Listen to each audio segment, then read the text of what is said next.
Eu não estava presente nas sessões da semana passada, uma vez que tive uma licença para fazer exames médicos, cumprir o meu ritual de final de ano para poder ganhar um alvará para trabalhar mais um ano. E na semana passada nós tivemos um evento extremamente importante aqui no Congresso Nacional, na política brasileira, quando a Câmara Federal aceitou o pedido de abertura do impeachment da presidente Dilma. Portanto, acho que todos os colegas ou quem quis se manifestar na semana passada teve esta oportunidade e o fez no momento correto. Como estou retornando à casa hoje, gostaria de deixar registrado aqui nos anais do Senado a minha posição com respeito a este assunto. Eu há muito tempo venho defendendo a possibilidade de uma abertura de um impeachment contra a presidente Dilma. Inclusive, numa entrevista que dei à revista Veja, a revista online, onde a frase principal foi: precisamos tirar esse cadáver insepulto da sala. E por que eu defendia a ideia e defendo hoje? Porque da forma como está, da forma como nós vivemos o ano de 2015, simplesmente não é possível viver 2016, 17 e 18 e chegar numa eleição em 2018 com um país viável inteiro. Com certeza, se formos por esse caminho, chegaremos com uma economia absolutamente arrasada e uma sociedade totalmente dividida, entrincheirada, com graves problemas sociais. Portanto, os problemas, quando eles vêm ou quando eles aparecem, eles devem ser enfrentados de maneira direta, de frente, e não ficar se escondendo. Por isso eu defendi e defendo de que esse processo de impeachment deveria ser aberto há mais tempo, mas o foi agora. Então nós temos agora os procedimentos que vêm da Câmara, lá se fará todo o processo, se autorizado ou não, e chegará aqui no Senado mais à frente. Mas nesse momento, a discussão é como nós devemos nos comportar, e aí já é o Congresso Nacional, nesse momento, porque nós sabemos que se deixarmos mais tempo, se nós entrarmos no recesso parlamentar, nós daremos às ruas, nós daremos à população a possibilidade de ela se manifestar, de criar um ambiente político de rua necessário, muitas vezes, para fazer com que ande o processo de impeachment aqui internamente. Mas nós também temos um outro problema. O problema é que, se nós não abreviarmos esse recesso parlamentar, se nós não criarmos uma alternativa, de repente, dia 18 termina aqui o nosso processo, já segunda-feira, terça, 22, 23, estamos na véspera de Natal, então deveríamos voltar. A minha proposta aqui seria que nós deveríamos voltar já imediatamente a partir do dia 10, eu não sei qual é o dia da semana, uma terça-feira, dia 10 ou dia 8 de janeiro, e dar continuidade. Nós nem iríamos tanto à terra nem tanto ao mar nesse assunto, mas penso que é importante a sociedade brasileira como um todo, nesse momento, discutir essa situação, que todos entendam por que nós estamos nesse processo. Eu não sou jurista e não vou ficar discutindo se o pedido tem fundamento jurídico ou não. Eu entendo que esse é um processo absolutamente político. Impeachment é um processo político. Se fosse jurídico, teríamos que remetê-lo ao Supremo Tribunal Federal, aos juízes, ao Ministério Público, ao MPF e tantos outros que sabem manejar essas coisas, fazer as investigações. Mas nós aqui não, nós somos uma casa política e devemos agir politicamente. Então, para mim, o processo está aberto, deve dar-se sequência e nós vamos em frente e ver o que vai dar. Muito bem. A presidente Dilma, no caso que está agora está sendo levado ao processo de impeachment, ela precisa de 171 votos, se não me engano, na Câmara, para impedir esse processo de impeachment. Ora, se o governo, que já vem de uma reeleição, que tem uma base do tamanho que tem na Câmara Federal, não conseguir ter 171 votos para impedir a sequência do processo de impeachment, me desculpe o governo, mas não tem nem como deixá-lo, nem merece ficar no governo tão enfraquecido. E aí, esse tão enfraquecido vai justificar politicamente aquilo que está sendo feito. Porque, da forma como as coisas estão, como disse no início, a economia chegará em 2018 totalmente esfrangalhada. O Brasil não será esse país que nós temos hoje, nem economicamente e nem socialmente. Nós estaremos brigando com tudo e com todos. E nós não queremos isso. É muito melhor sacrificar o cargo, né, a pessoa nesse momento, e deixar o Brasil inteiro. Para mim, isso é muito lógico, é muito claro que é assim. Então, se a presidente não tem os 171 votos necessários, vai ter que deixar o cargo. E merecerá deixar o cargo, porque não teve a capacidade de criar uma base mínima para se manter no governo. Muito bem, mas se ela passar por essa fase, que eu acho que o governo hoje tem mais votos que isso, né, do que os 171, se passar dessa fase, também aí chegará a hora, senador Flecha, Vossa Excelência que é de oposição e os demais que aqui tem posição, oposição e independentes. Eu sou da ala independente com muitos aqui.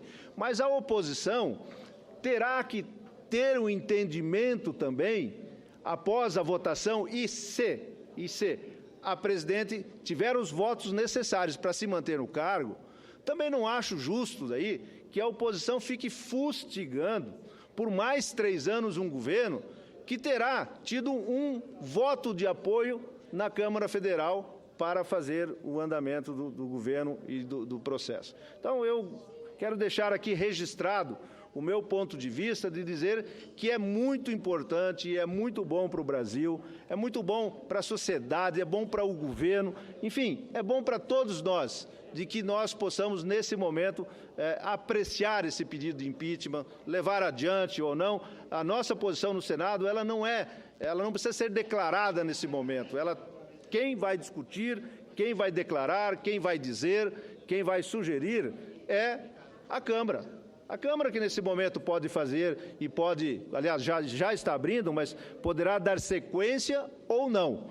Mas eu digo com toda tranquilidade, o governo precisa de muitos poucos votos para manter o governo de pé até chegar em 2018. Agora, uma vez passada essa fase, como disse, é de responsabilidade também daqueles que são oposicionistas aqui no Congresso Nacional, de darem um voto de confiança para que minimamente nós possamos chegar em 2018 com uma economia razoável. Eu não creio que nós chegaremos com uma economia forte, uma economia que já retomou seu crescimento, porque os problemas que nós temos são problemas muito graves, são problemas muito grandes. Muitos problemas, senadora Lúcia Vânia, ainda não afloraram na economia. As empresas estão em processos muito difíceis, muito difíceis de levar no dia a dia. As empresas não têm capital de giro, as empresas não conseguem vender, elas não conseguem faturar, os bancos desapareceram com seus empréstimos, subiram os juros, aumentaram as exigências e o processo de falência das indústrias, do comércio aqui no nosso país, ele é evidente. Então, o problema que nós temos hoje, que já é um problema grave, muito grande, ele se tornará maior no futuro. E hoje, se o governo já não consegue cumprir com as suas metas fiscais, não consegue arrecadar o suficiente para os pagamentos mínimos dos serviços, isso será agravado ainda no ano que vem. Eu não tenho dúvida disso. A nossa diminuição no PIB esse ano, né, de 3,5%, poderá ser de novo de 3,5%, 4% ou 3%, mas ele será menor, já de uma base menor. Portanto, 2016 será um ano muito difícil, muito complicado para todos passar. Eu ouço a minha querida colega do Rio Grande do Sul, Tchê. Olha, senador Blairo Maggi, eu estou prestando muita atenção nesse pronunciamento de Vossa Excelência, que com o equilíbrio de sempre e a responsabilidade de um parlamentar comprometido com os interesses nacionais, avalia a grave situação política do nosso país. Eu queria dizer a Vossa Excelência que um processo de impeachment, como o que vamos enfrentar agora, sabe-se como começa, mas não se sabe como termina, senador Blairo Maggi. E o país, eu tenho dito, é maior que a crise. Porém, é inadiável que as duas casas examinem essa questão sobre o ponto de vista da legalidade e da constitucionalidade. Agora, os fatos estão assustadoramente se sucedendo. Numa semana, um senador, líder do governo, é preso por determinação do Supremo Tribunal Federal. Na semana seguinte, a Câmara acolhe a representação do impeachment da Presidente da República. Hoje, a Câmara, por maioria de votos, aprova a composição de uma comissão especial formada por parlamentares independentes e de oposição para fazer esse julgamento, contrariando, demonstrando a fragilidade do governo do ponto de vista do convencimento da sua argumentação e a incompetência também do ponto de vista político. E mais, hoje à tarde, o ex-líder do governo nesta casa, que está preso, está acertando uma delação premiada.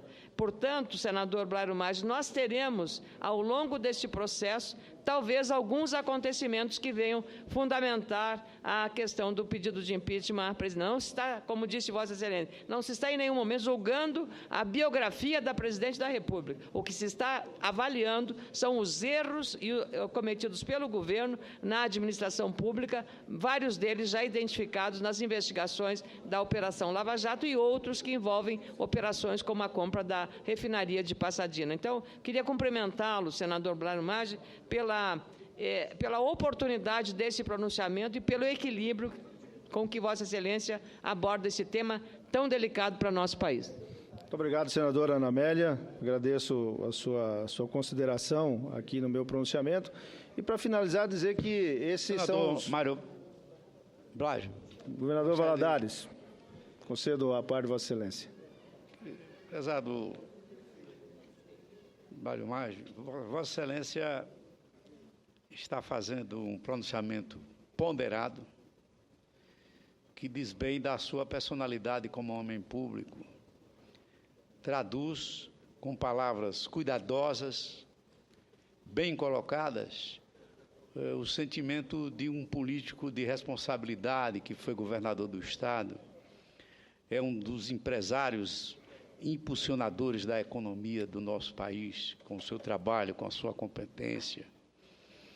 E, evidentemente, que isso preocupa, não só como homem público, também como empresário, essa situação caótica do ponto de vista econômico, porque está passando o nosso país com a inflação beirando já a casa dos 10%, desemprego na ordem de 2 milhões de pessoas, enfim, uma queda no nosso PIB, que há muitos anos não acontece, acima de 3,5%, quer dizer, uma recessão já instalada em nosso país em decorrência de erros do governo e também devido à conjuntura de denúncias, com esse caso lá da Petrobras, e também com o enfraquecimento do governo no Congresso Nacional, com partidos políticos da base aliada,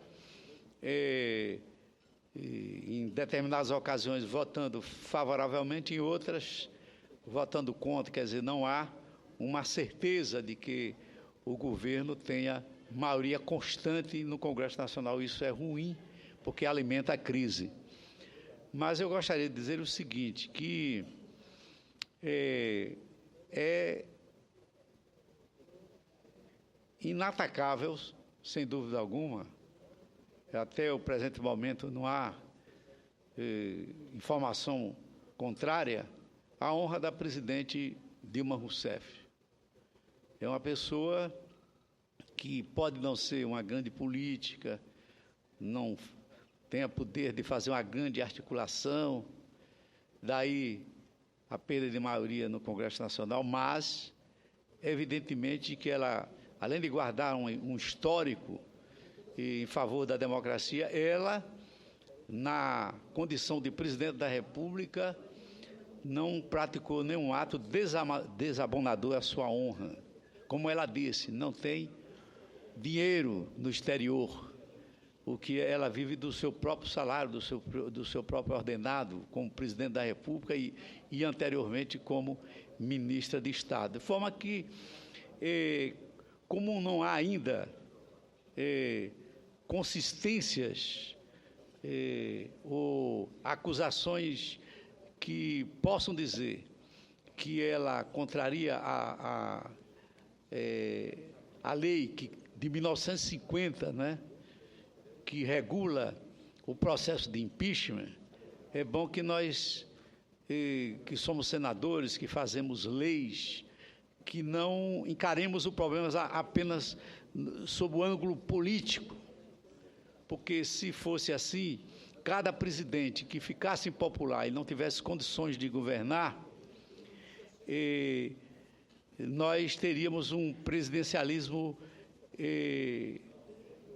sem sentido. Isto é, deveríamos, então, aplicar aqui no Brasil, que já existe nos Estados Unidos, para os governadores, o recall, ou que tivéssemos um regime parlamentarista, assim que o governo não está bem, não está conduzindo bem a economia, a gente muda o governo, dissolve a Câmara, se for necessário, em caso de escândalos, de falta de credibilidade, como hoje está acontecendo, e teríamos a paz social e a paz política sendo devolvidas ao nosso meio. Lamentavelmente, o regime que nós temos é esse que está aí, um regime de coalizão, um presidencialismo de coalizão, onde o governo é obrigado a negociar com quase 30 partidos e dificilmente o governo, por mais paciência que tenha, ele consegue uma maioria permanente. De forma que eu acho que nós devemos não só analisar essa questão pelo lado político, pelo lado da conveniência em tirarmos a presidente do poder, porque no momento ela atravessa uma fase negativa na sua gestão administrativa. Não. Devemos ver quais são os fundamentos que a Câmara vai apresentar à nação, que consubstancie, que dê fundamento, que dê base jurídica ao seu afastamento, à sua destituição. Mas, no mais, eu acredito que Vossa Excelência está fazendo o papel de um senador equilibrado, porque quando diz, se a presidenta conseguir ultrapassar essa fase, no próximo ano, que a oposição venha contribuir, não é? Que não deixe o governo eternamente no sufoco para a devolução daquilo que nós precisamos, que é a tranquilidade para a retomada do processo de desenvolvimento e econômico do nosso país. Parabéns a Vossa Excelência. Muito obrigado, senador Valadares, pela sua contribuição aqui nessa discussão. E eu, para finalizar, senador Valadares e os demais colegas, durante a minha fala eu usei um termo, né, que foi sacrificar uma pessoa ou um mandato. Porque eu concordo com Vossa Excelência, não há, até esse momento, nada pessoal contra a presidente. Aliás, a própria oposição tem reconhecido de que ela é uma pessoa proba e que nada pessoalmente há contra a presidente. Porém, nós precisamos olhar para o Brasil e pelo Brasil. E, às vezes, o processo, já que nós não temos um processo de parlamentarismo, o instrumento jurídico que nós temos para fazer uma substituição e para dar uma oportunidade para o país sair da crise, né, é um processo de impeachment. Mas, como disse também, a presidente precisa de muito poucos votos na Câmara para manter-se.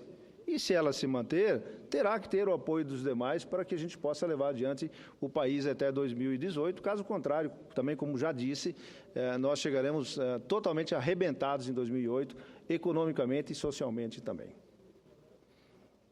Senador Cristóvão, por favor. Senador, é uma pena que a gente não tenha tido mais vozes com a lucidez que o senhor traz aqui.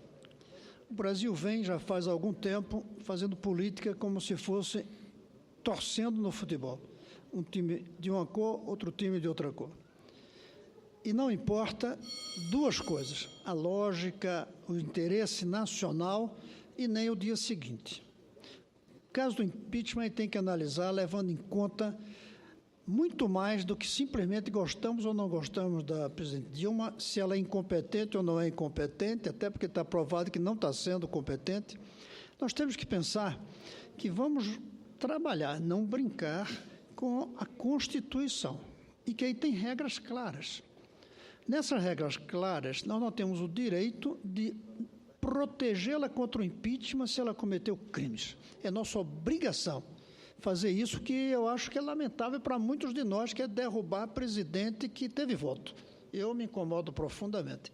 Mas se teve crime, não podemos titubear. Ao mesmo tempo, temos que ter a firmeza de resistir até mesmo às pressões que existem para não votar impeachment se não houver provas. O problema do impeachment não é uma questão basicamente política, como estão dizendo, é uma questão legal, uma questão constitucional. Esse é um ponto. E o segundo é o dia seguinte. A gente tem que pensar o que é que vai acontecer no dia seguinte. Se houver um impeachment e o presidente for o Michel Temer, como é que vai ser esse governo? O PMDB. Como é que vai ser esse governo? O que é que ele vai fazer? Que comportamento ele vai ter, como conversávamos há pouco, em relação à Lava Jato? Em relação à independência da polícia, do Ministério Público, aí não se consegue tocar, talvez. Qual vai ser o comportamento dele nos ajustes? E segundo, se não houver impeachment, qual é o comportamento da Dilma no dia seguinte? Vai ser de fazer um grande reconhecimento público de que havia uma vontade de impeachment e que ela superou isso graças aos votos aqui dentro e que, portanto, ela quer mudar nos 3 anos seguintes para apagar tudo que ficou de ruim do primeiro ano desse mandato dela? Ou ao contrário, e eu temo muito que a gente veja, sejam as bandeiras vermelhas nas praças do Brasil dizendo que todos os pecados foram perdoados, que todos os erros foram apagados, que os presos têm que ser anistiados imediatamente, que o PT está certo, que a Dilma está certo e continuarem na mesma arrogância que levou a essa situação.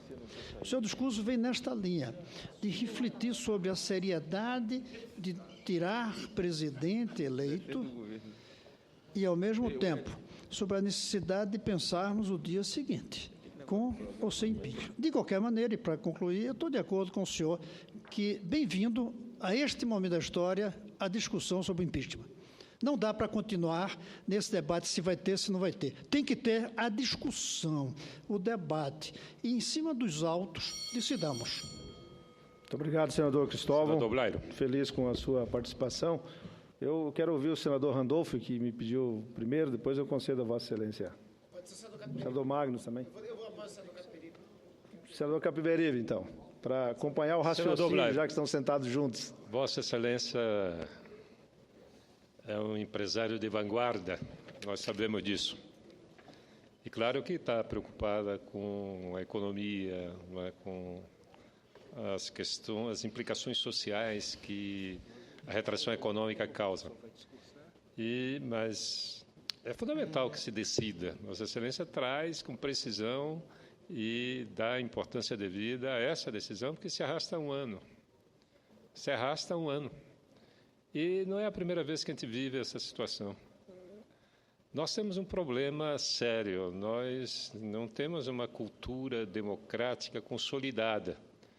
Aliás, nós estamos vivendo o mais longo período da democracia brasileira, é de 85 até os dias de hoje.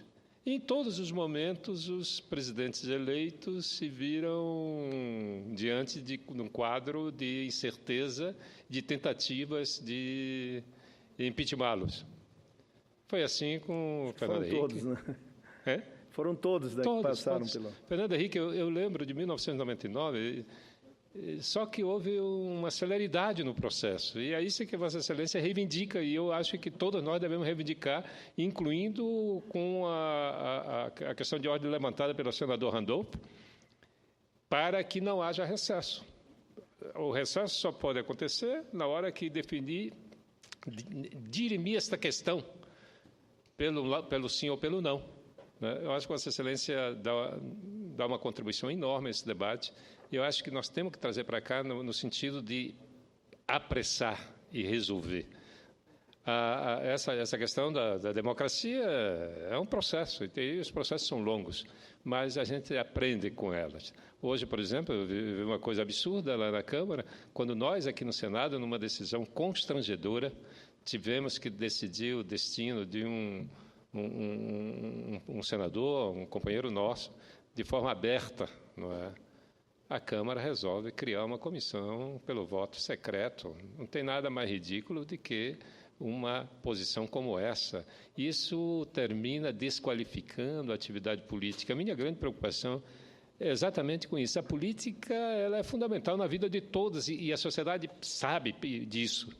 E aí a Câmara dá um péssimo exemplo, não é? Ajuda a empurrar a política para a vala comum da desqualificação popular. Parabéns a Vossa Excelência. Vossa Excelência, realmente, as suas ponderações precisam ser ouvidas com muita atenção. Obrigado. Muito obrigado, senador Capiberibe. Eu ouço o senador Randolph. Senador Blairo, cumprimentando Vossa Excelência pelo pronunciamento que faz, acho que é importante assinalarmos algumas coisas. Primeiramente, uma questão. Impeachment não é golpe. É uma saída que a Constituição aponta concretamente para um impasse colocado a partir de um fato concreto, presidente. O fato concreto é o crime de responsabilidade por parte da presidente da República. Olha, ao governo da presidente e ao partido majoritário tem um conjunto de críticas que eu acho que aqui devem ser feitas. O que estamos vendo com o episódio da chamada Operação Lava Jato é a institucionalização da corrupção em escala épica não vista até hoje. O que nós estamos vendo, lamentavelmente, principalmente para os setores políticos dos quais eu me identifico, da chamada esquerda, acabou a crítica à corrupção se tornando uma espécie de udenismo. Ora, não é. O combate à corrupção em um Estado como o nosso, em uma sociedade como a nossa, deve ser a outra face da mesma barbárie que leva milhões à pobreza, que leva crianças a não ter outra alternativa, às vezes a não ser a comercialização do próprio corpo. Agora, com todas as críticas mais veementes que devam ser feitas, neste caso concreto, nós temos que observar e responder a uma pergunta. Houve crime de responsabilidade de parte da Presidente da República? É essa pergunta que deve ocorrer. O procedimento, a Constituição, a democracia e a Constituição têm seus rituais e calendários. O procedimento grave, como é o procedimento do impeachment, não pode ser o resultado de um casuísmo, não pode ser o resultado de uma troca de chantagem e de extorsão do presidente da Câmara, não pode ser o resultado de uma comissão saída de algo mais atrasado que tem no parlamento, que é o voto secreto, que inclusive foi sepultado pelo parlamento. Por isso, senador Blairo, cumprimento Vossa Excelência, porque eu creio que nós temos que colocar as questões onde elas devem ser colocadas. O impeachment é um remédio constitucional para o crime de responsabilidade. Tendo esse crime de responsabilidade caracterizado, vamos a ele. Mas o impeachment não pode ser um jogo de troca de chantagens, de ameaças e simplesmente um instrumento para afastar um mau governante do lugar em que está. Queda de gabinete ocorre no parlamentarismo. Como esse não é o nosso sistema de governo, é o presidencialismo, então não cabe a utilização do impeachment como instrumento para mau governante. Muito obrigado, senador Randolph. Eu ouço, por último, o senador Magno Malta. Senador Blairo, Vossa Excelência faz um pronunciamento equilibrado. Vossa Excelência é um homem equilibrado. E Vossa Excelência começou falando da entrevista que deu à Veja Online, as suas colocações de o título da própria matéria. E já há muito eu venho dizendo aqui que o Brasil é um corpo diabético com taxas muito altas e com uma perna em estado de gangrena, precisando de amputar para salvar o corpo, e se não amputar, não salva o corpo. E muitos querendo manter a perna podre, porque se comportam como moscas, querem ficar lambendo o pus até secar. E nós temos ouvido muita coisa em torno disso, o senador Randolph, cooperando com o pronunciamento de Vossa Excelência agora, faz uma colocação a respeito das questões colocadas, que não cabe o que nós estamos ouvindo até da própria presidente, quando ela se refere ao fato de Eduardo Cunha ter colocado a iniciativa do nobre fundador do PT, advogado renomado Hélio Bicudo, juntamente com Reale Júnior,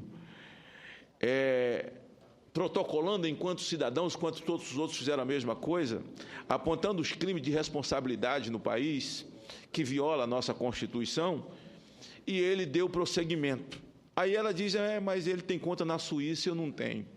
Para que a população saiba que isso não tem nada a ver, ele pode até ter 1.000 contas na Suíça e tem que pagar por isso, se é que mentiu, que errou. Quem tem que dar prosseguimento ou não é o presidente da Câmara. E se, infelizmente, o presidente da Câmara está sendo investigado porque tem conta na Suíça. Mas isso independe. E o fato dela não ter conta na Suíça não quer dizer que ela não deva ser investigada. Então, vamos lá, senhor presidente. Outros fazem aqui uma consideração porque ela não tem crime que liga na presidente, todo mundo sabe que ela é uma mulher direita, que ela é uma mulher... Ninguém está falando nada disso. Porque eu conheço muitos prefeitos direitos no Mato Grosso, de Vossa Excelência, conheço políticos de bem no Amapá do senador Randolph, conheço ex-presidente de Câmara, Assembleia Legislativa e prefeito de bem no meu estado, conheço no Piauí do senador Elmano, e que viraram ficha suja, alguns não têm nem condição de sair de casa, mesmo sendo gente de bem, porque violaram a lei de responsabilidade fiscal. E nenhum deles tinha conta na Suíça. Então, quer dizer que a lei de responsabilidade fiscal vale para o presidente de uma Câmara no interior do Piauí, vale para um prefeito lá no Mato Grosso, mas não vale para a presidente Dilma. É isso que nós temos que discutir. A lei de responsabilidade fiscal foi violada, ponto. O que diz a lei no país? É crime? Sim, é crime. Veja só, se essa comissão pega e põe o contraditório, o que está de contraditório nisso? Quando o TCU aponta as pedaladas fiscais, o advogado da União se preparou, os ministros da área econômica se movimentaram, deram entrevista, fizeram reuniões de que ela não fez pedalada fiscal. E tentaram provar por A mais B. Não foi isso que aconteceu? Foi. Provar por A mais B de que ela não fez pedalada fiscal. Quando o TCU colocou para votar e votou e aprovou dizendo que fez, qual foi o segundo momento? Desclassificar o TCU. É só um órgãozinho auxiliar do Poder Legislativo, não tem poder para nada. Antes dizia que ela não fez. Quando eles disseram que fez, o segundo momento era desclassificar. E o que aconteceu com o terceiro momento? É só pegar um discurso do presidente Lula, logo em seguida em São Paulo, dizendo assim, olha, ela fez pedalada assim mesmo. Fez ou não fez? Os advogados se mobilizaram para dizer que não fez. Em seguida o Lula disse que fez. Mas ela fez para não tirar a comida da mesa do pobre. Ela fez as pedaladas, foi para não parar com a educação. Quer dizer, ela cometeu crime, mas não foi por isso. Lá no meu estado também, tem prefeitos que viraram ficha suja, foram caçados, gente boa, respeitados, porque eles disseram que eles tiraram o dinheiro da educação para poder pagar salário. Ponto. Não tem conta na Suíça, não tem nada. Cometeu um crime. Viraram ficha suja. Não pode disputar mais nada. É só colocar o áudio. Aqui mesmo tem um discurso do senador Lidberg, aqui nessa tribuna onde Vossa Excelência está, e ele dizendo que ela fez pedalada fiscal, mas foi exatamente para poder não deixar de atender os pobres. Ora, isso não é argumento. E o que está acontecendo é fruto de estarmos vivendo numa democracia, fora disso não estaria acontecendo. Agora, quando foram votar a comissão na Câmara, hoje à tarde, a tal comissão que vai dizer se dá prosseguimento ou não ao processo, a comissão especial, alguns deputados se levantaram, se revoltaram, porque acharam que o troço estava muito seletivo, o governo é que estava escolhendo, passando por cima do parlamento, juntamente com os líderes dos partidos, e eles lançaram uma chapa.